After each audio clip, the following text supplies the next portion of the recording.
is Reason to Talk with Chris Reason. Welcome to A Reason to Talk with Chris Reason. We as in me, are talking WrestleMania 38 and why. I haven't fully watched any full WWE, SmackDown, Raw, NXT in a long time. I haven't watched really any full show of wrestling. I've just been watching highlights and figure out what the hell's going on.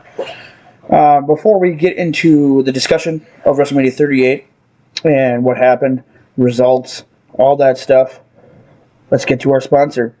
Do you need that boost of energy? Are you going to the gym, trying to wake up for work, or even trying to get in some serious hours of gaming? Well, I have your answer. That's W Energy. Get your jitterless fix of an energy boost to the Galaxy Grenade and multiple other flavors today using the promo code CRN10 to get 10% off your order. Visit w.gg/discount/CRN10. That's w.gg/discount/CRN10. DUBBY.gg/discount/CRN10. Now, I'm going to get off right at the bat saying that none of these matches are in particular order. I'm just going by what I feel like talking about, and I completely forgot what the whole card was and just started listing them down, and then I never put it into an order. We're going to start off by talking about one of the celebrity matches, Logan Paul and The Miz versus the Mysterios. Dominic Mysterio, in my opinion, by himself, needs some work. Rey Mysterio, his father, is pretty much holding him up in helping him out for a lot of this. In my opinion, Dominic is a decent wrestler, but not the greatest. Obviously, he still has some work to do by himself. Was this a celebrity match that we really needed? Was it something to get some other people out of wrestling to try to focus into this? Yeah, bring in a different audience. But in my opinion, weren't the Mysterios trying to be pushed to supposed to be one of the greatest teams that they have into the WWE right now in the tag team division, which in my opinion, the tag team division is really hurting because they don't really do a lot with the tag teams. They haven't since the 90s and early 2000s when there were 17 factions and everybody didn't know what the hell they were doing. But besides that, Logan Paul and The Miz, I kind of figured that also Logan Paul was just thrown there since Morrison wasn't in there anymore, or John Hennigan, whatever you want to call him. But anyways, Logan Paul walked to the ring in what actually was some decently made gear, which I like that. Pretty appealing to the eye. Also looks really douchebaggy-ish, which fit for the character. It's Logan fucking Paul, for fuck's sake. Miz is a heel, so it makes sense. Logan Paul, I like this and noticed this, and I thought this was funny. I'm in the group for the Pokemon and everything too as well. But Logan Paul walked to the ring with a $5 million Pokemon card around his neck. I find that hilarious and also just pretty fucking badass. Talking about doing some random ass shit, I tell you. Anyways, Logan Paul and The Miz win in this match at WrestleMania against the Mysterios. Did The Miz need this win? I get it as Logan Paul's celebrity win. They're going to have them win. Most of the time they do. It's very rare that they don't. Besides that, though, Logan Paul actually held his own. He wasn't bad. He looked like he trained a bit for it, so he wasn't just going to be thrown in there just to do random-ass shit or do nothing sometimes. But it wasn't that bad of a match. I've seen better. It's not a 5-star match, I can guarantee you that. Drew McIntyre versus Happy Corbin with Madcap Moss. What is with these name changes all the time? Baron Corbin has been Baron Corbin, Happy Corbin. I don't remember the fuck the other one was. King Baron Corbin or something. And then Madcap Moss. Since I'm telling you, I haven't watched WWE in a while, I had to look up who the fuck this was, and he's changed at least 2 to 3 times in this name change. I don't remember what the hell his original name is in NXT, but he's not a bad wrestler, but he's not the charismatic whatever is there. There's no really gimmick that he can work with. There's no charisma. There's no heat he can build off. So I guess that's why they threw him with Corbin. But Corbin's not the greatest either. He's not a bad heel, but he's not like the all-time. And honestly, did you really think Drew McIntyre was going to lose this match? He obviously won against Corbin, but like there was no way he was going to lose. This is kind of like almost like not a squash match, but it's just like a throwaway match, kind of. Like if they had to cancel any matches, this probably could have been one of them. Now, also, I just remind you that this is both nights of WrestleMania. So let's just keep going here. New Day versus Sheamus and Ridge Holland. God damn, name changes and whatever. Sheamus and Ridge Holland were with the win. I don't think there was any belt on the line, but it wasn't. It was not a bad match, but it wasn't something to outstanding. Becky Lynch versus Bianca Belair for the Raw's Women's Championship. Holy shit, did Bianca Belair deserve this, and they better not make this a 2-second fucking reign. Becky Lynch is also a phenomenal wrestler, but literally Bianca definitely deserves this. You could tell in her face that she knows this is what the fuck it's going to be, and this is what it's going to be from now on. Holy shit, Bianca Belair is great in this match. Same thing with Becky, but this thing worked perfectly.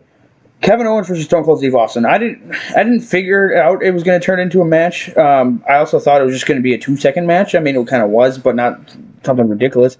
I thought they were just going to give Kevin Owens the win, but Stone Cold Steve Austin won. Also, this shows to the fact that literally anybody can come back from injury when they fucking healed and take care of themselves. Or that the fact that, Stone Cold had a lot of neck injuries and he broke his neck, and that pretty much led to his early retirement.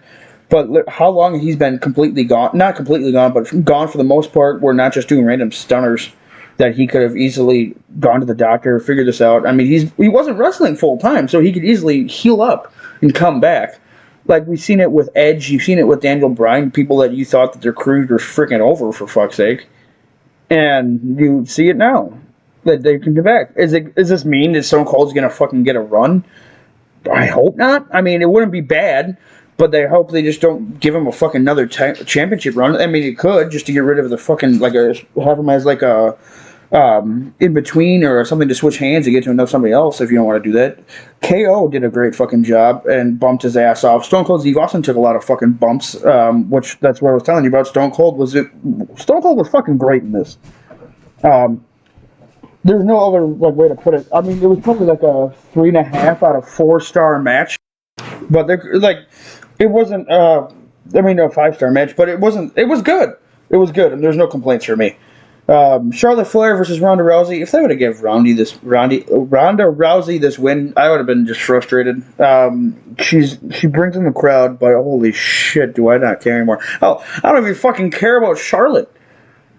Was this a win for me? No. She wins and retains the SmackDown Women's Championship. I get it. She's trying to be like her father and a 16-time champion, or whatever the actual accurate number is with the Ric Flair stuff. But Charlotte, oh my God, they need to work on more women wrestlers in the freaking main roster. Push somebody else. Charlotte's not a bad wrestler, but I'm just sick of seeing her, and I don't even watch it full time anymore. That's how you know it's bad. The Usos versus Shinsuke Nakamura and Rick Boogs. For the SmackDown Tag Team Championship match. Again, another thing I had to look up Rick Boogs in. Dude, it's sad to see that he injured his knee with the superhuman strength stuff he was trying to do. But other than that, Rick Boogs or Eric Bugenhagen, that would have been better if you just kept that name, but I get it how to shorten it, because how are you going to friggin' advertise Rick Bugenhagen? I mean, it's weird. It'd been great to see them with a win, but I get it with the injury in the middle of the match. But Usos retained championship and I didn't expect them to win for Nakamura and Boogs, but it would have been interesting. Seth Rollins versus the mystery opponent. Here's the one I got a lot talked about. Cody Rhodes came back. I get it. He came back for the money. Obviously, what other fucking reason why he would come back? And probably, I think he got something in his contract for, I forgot the word I'm looking for. He left AEW as an EVP and a wrestler, executive vice president and a wrestler, to go back to WWE wrestling. And I don't know if they're going to throw him in the main event. Maybe there'd be jackasses in Salem they're going to, and then they give him the 24/7 championship. Who knows?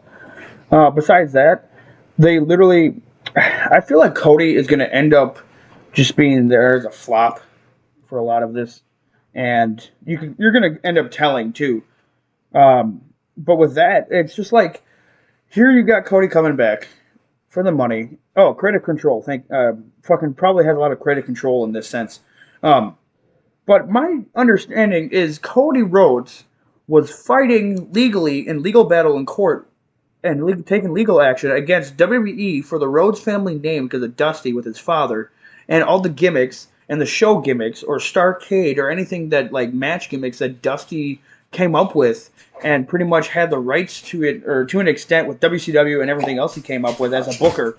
And he did all of this, and I get it, he wasn't really doing much in AEW. I mean, he was one of the EVPs, but there's like 7 of them. But would you, I mean, I get it, it's the money, but why would you go back to the company you were fighting? You were trying to build AEW from the get-go with Young Bucks, Omega, Tony Khan, all the other people. You're one of the starters of it.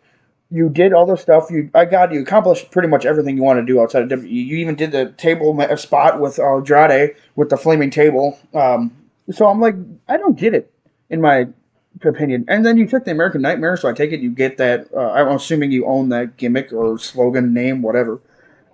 Excuse me. So that makes sense.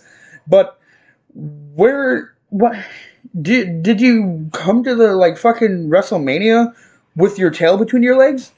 I did see this joke though about how like literally he was kissing the wrestling ring or the ring at WrestleMania with his ass in the air, just like showing how he has his ass to WWE, because they're pretty much. I can guarantee you Vince is laughing his ass off that he came back. My main thing here, does it hurt AEW? I'm going to say no. Did Cody do a lot? Yes. Was he putting himself in what almost seemed like every championship battle ever? Sort of, with the TNT one. But other than that, I don't think so. I don't think this hurt AEW. Yes, was he had some good ideas? Yes. Did he do a lot? Yes. Was Brandy kind of just there, pretty much, and making her the chief branding officer? I think they just did it as a gimmick for her name, but I don't think she really did anything besides the heels promotion, trying to boost the women's division of AEW. Okay, but was there anything else? No. Brandy pretty much wrestled a couple matches here and there with whatever she was doing in a solo or a singles career, and then teamed with Allie the Bunny.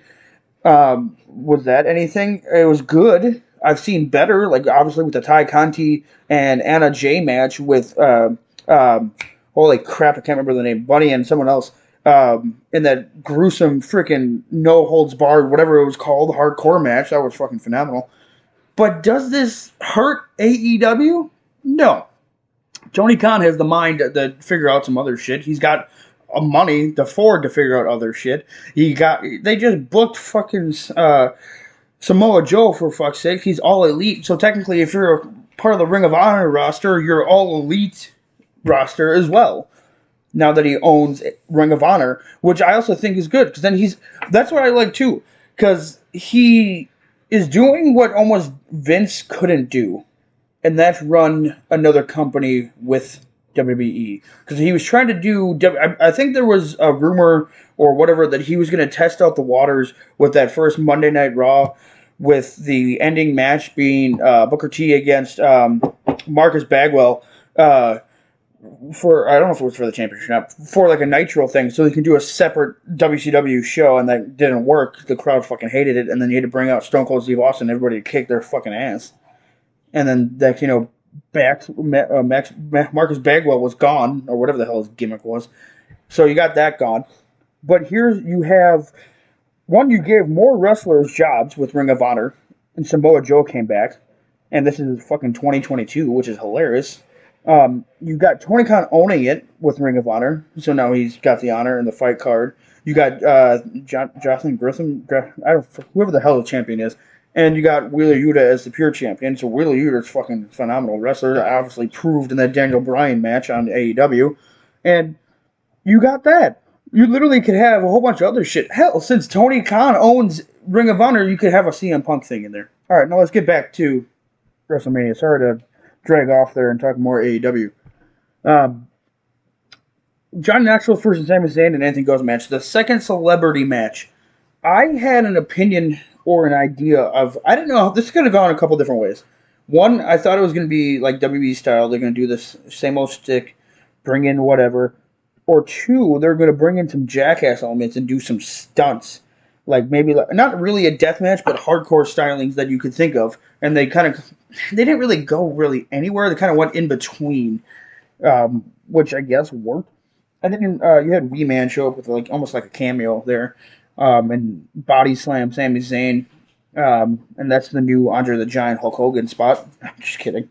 But, like, you literally could have had a whole bunch of different ways. And then, of course, you're going to have Sami Zayn lose because nobody wants... I mean, people want Sami Zayn to win, but they're not going to have him win in a celebrity match. Let's move on. RK Bro versus Street Profits versus Alpha Academy. This was a phenomenal match. They all look good. RK Bro win the take. I don't know if they retained, or I don't remember if they were champions or not, but the Raw Tag Team Championships were on the line. Obviously, great spot with the springboard up into the top rope to do the RKO off the top rope. Great spot. It was a classic match, and no complaints from me. Brock Lesnar versus Roman Reigns in the unification match. Now, Roman Reigns wins. I get it. You could have had Brock win, too. I don't know if he pissed people off. Some people are liking Brock's gimmick right now. But you have Roman Reigns winning.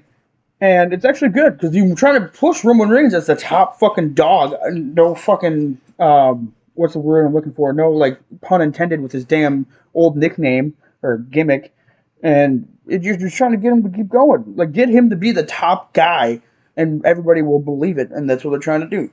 Women's Tag Team Championship. Queen Zelina and Carmella versus Sasha Banks versus Rhea Ripley and Liv Morgan versus Natalya and Shayna Baszler. Holy shit, do these team names need to become out? There's a lot of fucking people. Naomi and Sasha wins. Not a bad match, but I could have seen better. Also, it's actually not a bad idea to having Naomi and Sasha win. I didn't really care for Natalya and Shayna. It would be interesting if Rhea Ripley and Liv Morgan won. But other than that, Naomi and Sasha, great choice for pushing them. Let's push them to see how far they can go. Edge versus AJ Styles. This could have been a dream match. This actually probably was a dream match for a lot of people out there to see. Edge in his prime. Well, he's still not bad. It's fucking Edge. He's phenomenal. Same thing with AJ Styles. Get it? Phenomenal. It was actually a really good match. Did they really need the random Damian Priest? I don't know if he was interference or not. I didn't watch the whole thing. I didn't care. Show up or camp in there? Nah. Fucking trying to show that Edge needs somebody with him to beat AJ Styles? That makes no sense whatsoever to me. The Pat McAfee and Austin Theory match, I didn't even know Pat McAfee wrestled. Or is it just a one-time thing? I just thought it was a commentator / podcast host / whatever. I didn't know he actually wrestled. But he won. Throwaway match there, too. And then he gets stunned. I think Austin Theory and Pat McAfee got stunned by Stone Cold or something with Vince. I don't know why Vince showed up either. They're really trying to fucking show it. Bobby Lashley versus Omos. I didn't care one bit about this match at first. But then I was watching it, and then Bobby Lashley wins, giving him the underdog experience. Because holy shit, I did not realize how much size they gave up. Like, Bobby Lashley's a big fucking dude. But going against Omos, whatever the hell his name is, holy shit, was he a big-ass dude. And catching a fucking 300-pound man built like that, and in midair, that's fucking phenomenal. Like, wow, holy shit, I need a bigger vocabulary with me just saying phenomenal all the time. But this wasn't bad. This wasn't the greatest WrestleMania of all fucking time. I can guarantee you that. But it wasn't bad. Roman Reigns, great. John Axel, okay. Logan Paul, okay. Pretty much about it. Stone Cold Steve Austin, surprising. But I've seen better. Not for Stone Cold Steve Austin. But it was surprising. Great match. Other matches, I could have saw better. Did I really care about this whole thing? No, I don't give a shit about WWE most of the time. But this is great to get back into it. I'm a fan of wrestling. I want to get back into watching this stuff again. Thanks for joining me on A Reason to Talk with Chris Reason. I'm going to pretty much talk more episodes. Probably not going to review mostly regular shows that are air, like TV shows like Raw, Dynamite, unless it's something interesting and like outbreaking. But I'm going to try to get more pay-per-views and other stuff and discussions and whatnot done in the wrestling world, universe per se. But we're going to be talking more about video games, movies, music, and everything else. Check out Chris Reason Network on YouTube for other great content. Thanks for listening, and stay tuned for more.